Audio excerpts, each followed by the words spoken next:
லிவர்னால, அதாவது நம்மோட கல்லீரல்னால தன்னைத்தானே ரீஜெனரேட் பண்ணிக்க முடியும்னு சொன்னா நம்புவீங்களா?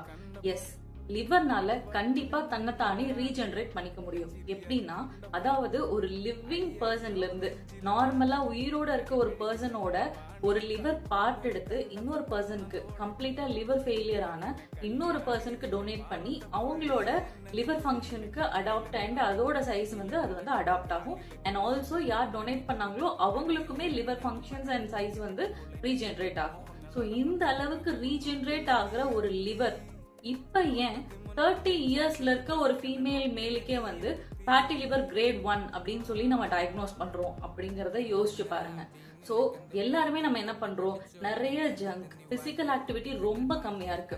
அது மட்டும் இல்லாம லிவர் டைமிங் சொல்லி டிசிஎம்ல ஒரு முக்கியமான டைமிங் இருக்கு. அந்த டைம்ல நம்ம ரெகுலரா பண்ணக்கூடிய என்ன ஹேபிட் அதை நம்ம பண்றதே இல்லை. So stay tuned. Part 2ல TCM based on timings and also liverக்கு தகுந்த ஃபுட்ஸை பத்தி பேசுவோம்.